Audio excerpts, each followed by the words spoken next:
What's up, YouTube? Alright, so I'm gonna explain basically my heart behind my poem, Define Love. I wrote the poem because I see a lot on social media. I see a lot of people posting stuff like, oh, like one time I saw a picture of a dude defecating on the toilet, and his girl, I guess, was kissing him, and the caption was, if he ain't comfortable doing this, or if she ain't comfortable doing this, he or she ain't the one. Like, what? Okay, but the funny thing is, somebody obviously posted that picture, that person agreed with it, and people liked the picture, and it's like, we're all having our idea of love twisted up so badly. And so I wrote the poem because I'm very passionate about many things, as you all probably know from like my Instagram and everything. But one thing I'm very passionate about are relationships and love, stuff like that. I feel like we should not, especially as Christians, we should not like conform to the way the world may see or depict love as. A lot of people believe in things such as, hey, if we're in love, then I believe that we should be able to have sex before marriage. I mean, like, we're in love. It's like, alright, well then, if y'all are really in love, why not just wait till you're married? Because, if you're really in love, then that means that it won't just be sexual desire that's, carrying you guys through all of that. If you guys can survive up until the wedding night, then,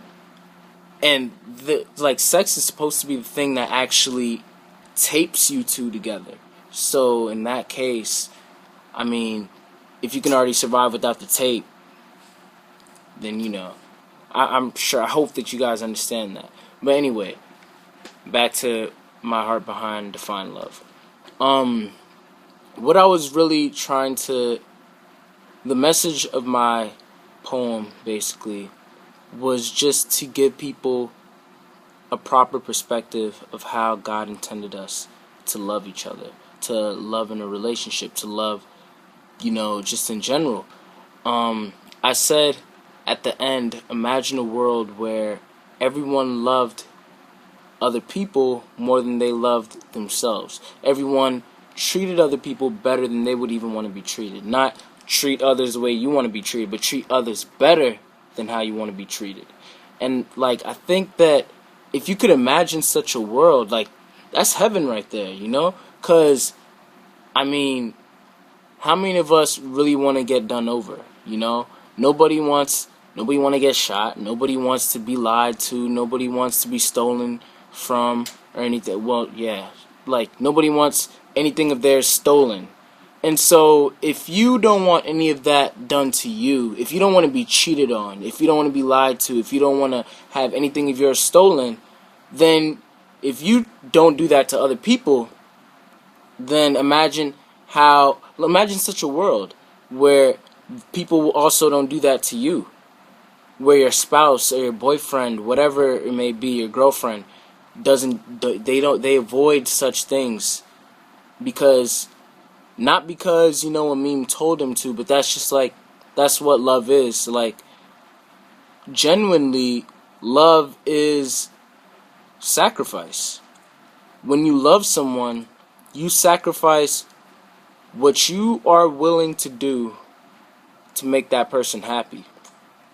When you love someone, you do anything in your power to basically just treat them the best way that you possibly can.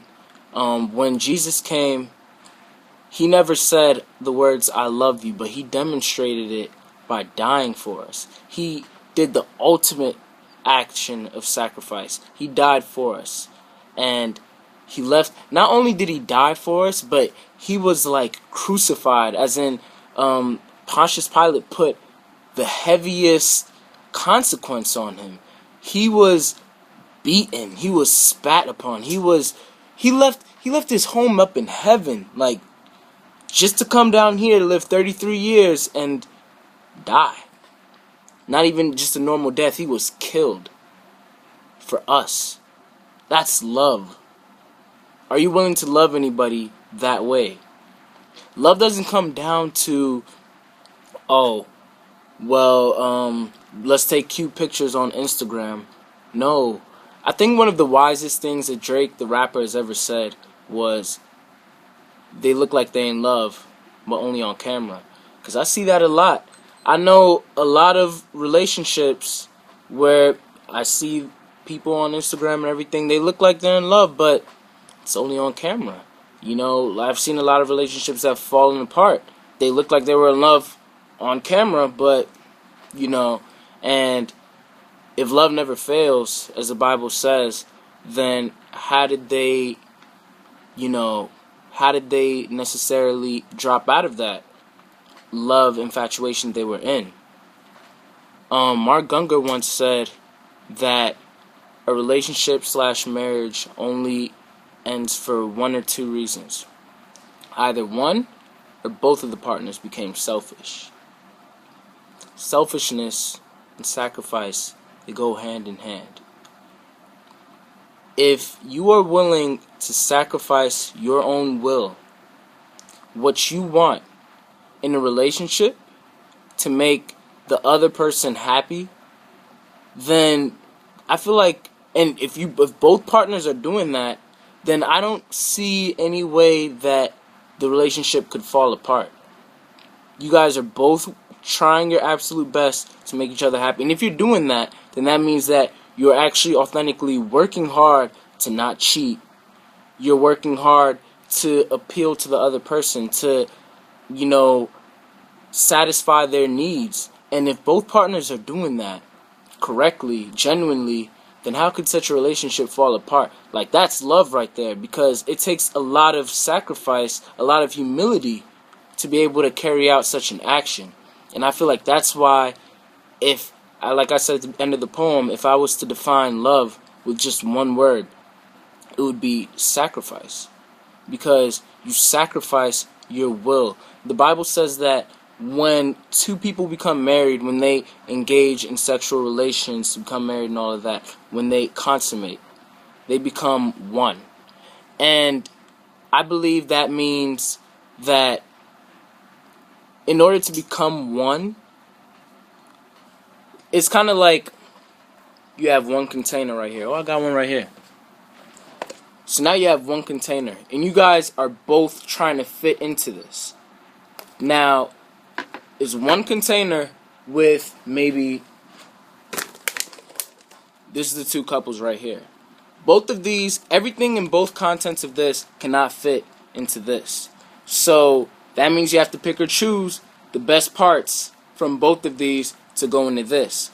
And obviously, selfishness takes up a lot. So I believe that if you're going to become one, if you two are both going to finally consummate and come into this as one, then you should leave all selfishness in here. And if you leave all selfishness in here, you guys will fit very well as one. That doesn't mean that you guys will never fight. That doesn't mean that you guys will never disagree on anything. But you guys will have a pretty sturdy foundation. And you guys will actually be able to stay together. You guys will have a lot of communication to be able to, like, work together and, you know, just actually, like, do whatever you're doing in the marriage to keep each other happy. And I personally just can't see such a marriage falling apart. So that's mostly like what I meant by that. And just to see anything else that I may want to address.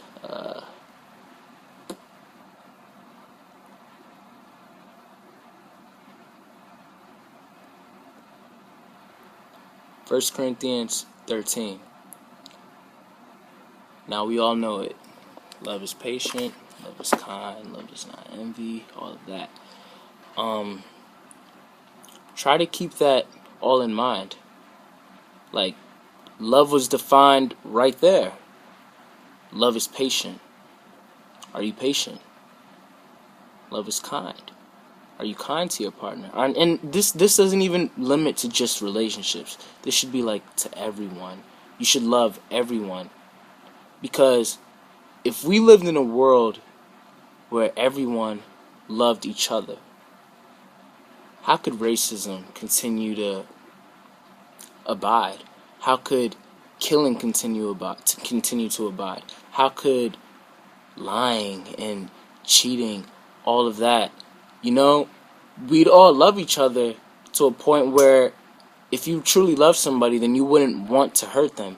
And not saying that, you'll never hurt them, because we are human, we do fail. A lot of us, we love God, but yet we still sin against Him daily. But there's a difference between those of us who sin against God unwillingly, as in you slip up, everyone slips up, and it actually hurts you, than, those of us who just don't even care anymore. Like, if you truly love your wife, if you truly love your husband, then it'll hurt you every time you do something that'll hurt them. Same way with God. If you truly love God, it'll hurt you every time you do something that displeases Him. So that's love right there. That's defining love right there. Sacrificing your own will for the happiness of someone else's.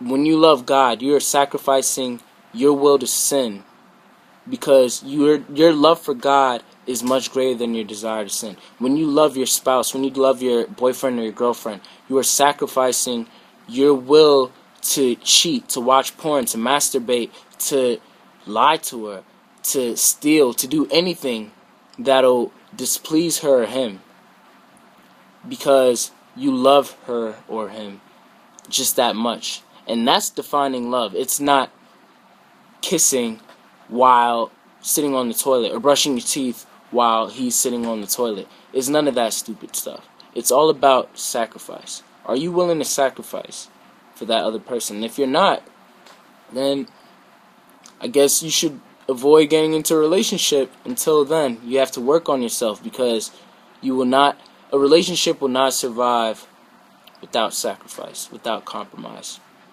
And yeah, I think that's about all I have to say. If any of y'all have any questions, just hit me up. Y'all know how to reach me. Facebook. I'm actually really bad with Facebook messengers, but I try. Y'all can get me on Instagram, Twitter.